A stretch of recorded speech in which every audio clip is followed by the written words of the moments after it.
Hey guys, what's going on today?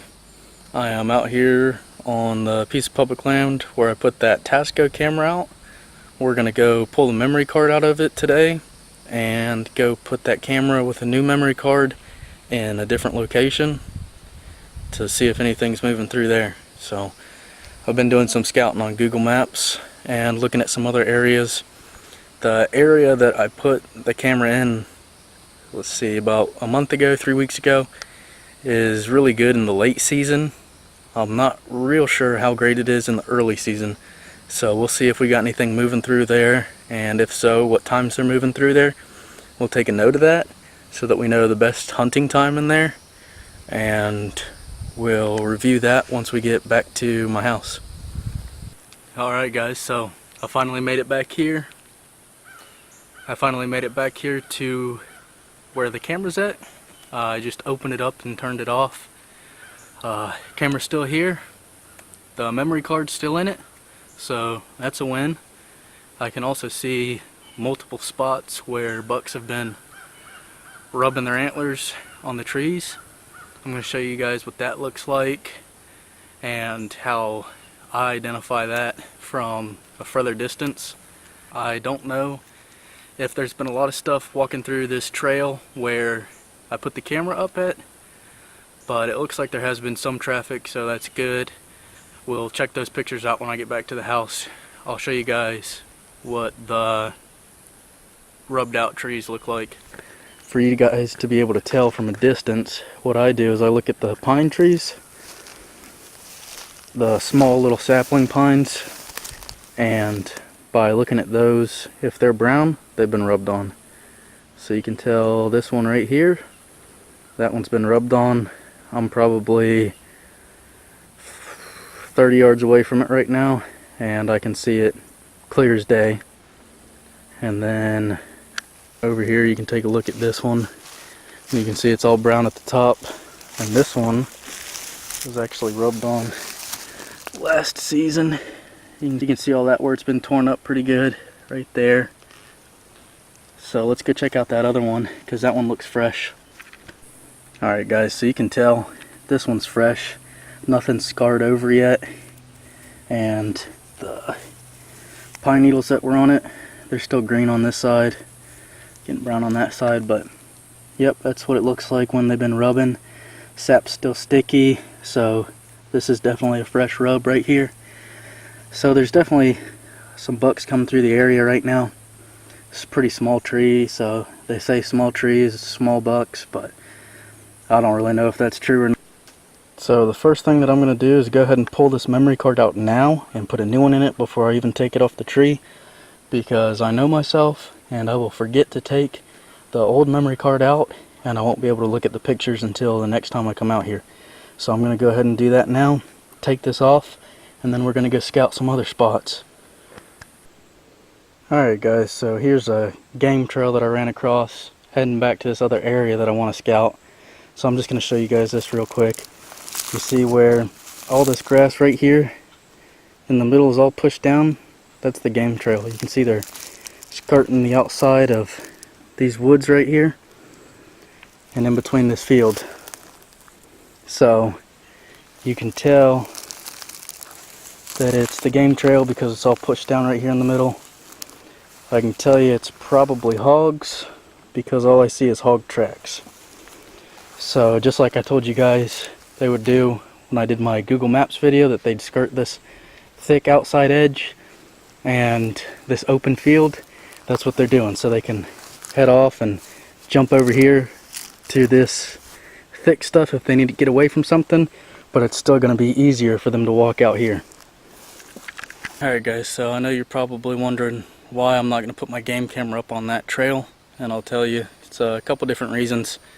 Is one, this area has a lot of pressure, so there is a lot of hunters that come through this area, and they do that exact same thing, as they'll throw their setup right on the edge of that trail and they'll wait for stuff to come through.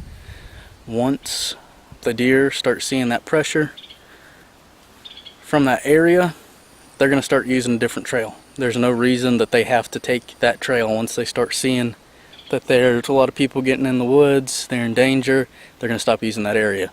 That's just kind of like a travel route for them. They're not bedding in this area, so once they start seeing pressure, they don't have to come through this area. They can go around this area, they can go through thicker areas, they can go through the field if they want to. And here's a tip for you guys that are not going to be bow hunting. If you're allowed to, during bow season, bring your stand out here and put it up in an area where you can observe where the deer are coming out of the beds, what trails they're using, and that sort of thing. That'll help you out a lot. I am bow hunting, so I kind of got to have all my stuff set up as soon as season comes in. But for those of you that are not, use that time to scout. Use that time to bring your tree stand out if you're allowed to on the WMA, and check out what's going on. Watch how the deer are acting.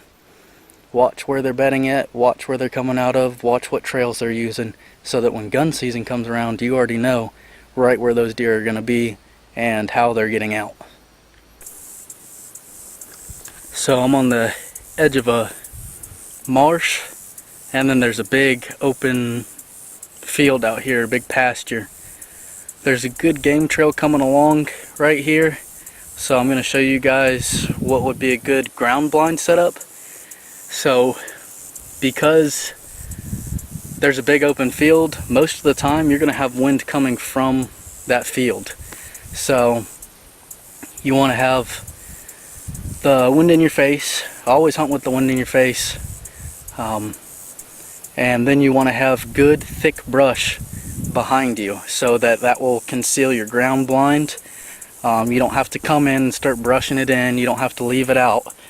But what you want is to have colors that are similar to what you're hunting in. So if it's green and you got a big tan ground blind, you're not going to want to use that in that area. You're going to want to use a green ground blind so that it blends in and you don't see the shape of it as much. So I'm going to show you guys why this would be a good spot for a ground blind right here.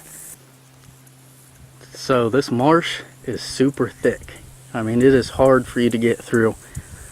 The deer are coming through it, but they're going low, and the hogs are coming through it and they're going low. But you can see how thick this is.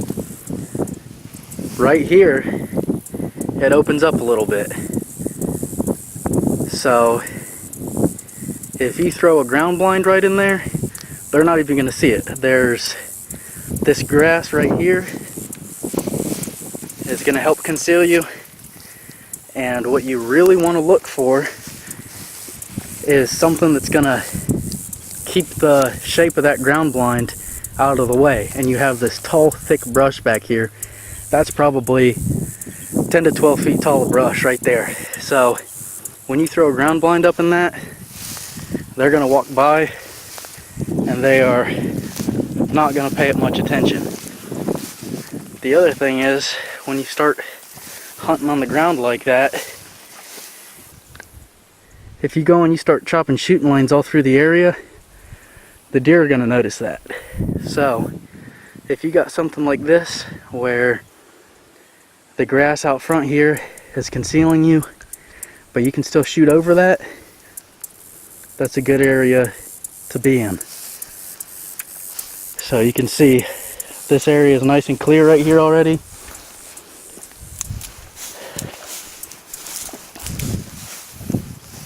I would tuck the ground blind right up here or right back in here, so that way it's concealed and it just looks like it's part of the brush that's always been here for the past 20 years.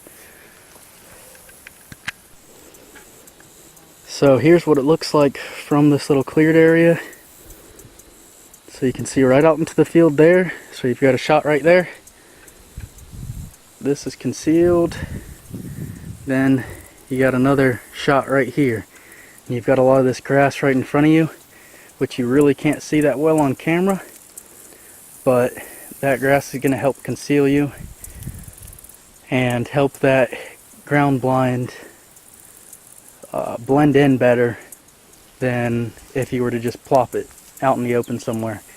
And again, this is all just for a quick setup in the morning, so you don't have to come in here and you don't have to start clearing a bunch of stuff, brush it in your ground blind.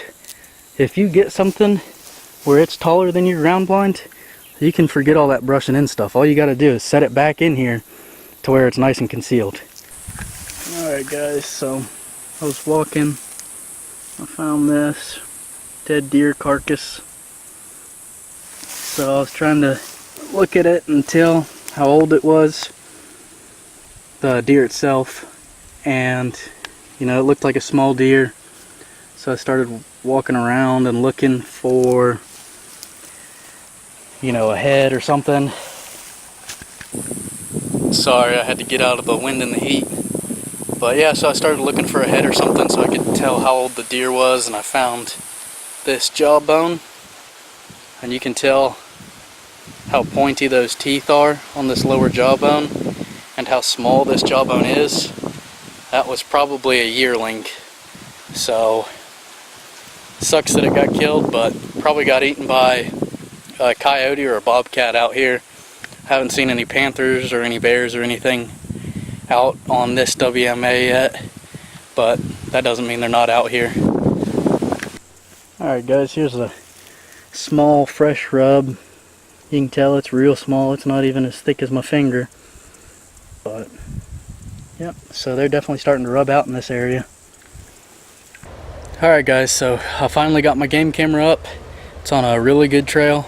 I didn't bring climbing sticks, so I just had to climb up the oak tree to put it up there. So let me show you where it's at real quick. Right there.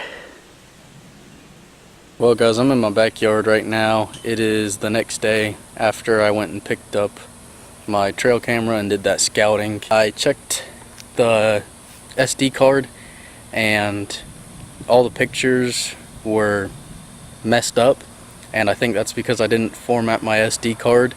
It was a brand new card, so I didn't think I had to format it. So hopefully it's just that the SD card wasn't formatted, because I did go put that in a new area now.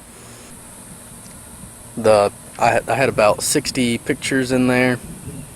They were all super dark. I mean, it was black, you couldn't see anything. All you could see was, during the day, you could see the tops of the trees, like where the light was coming through the leaves in the trees.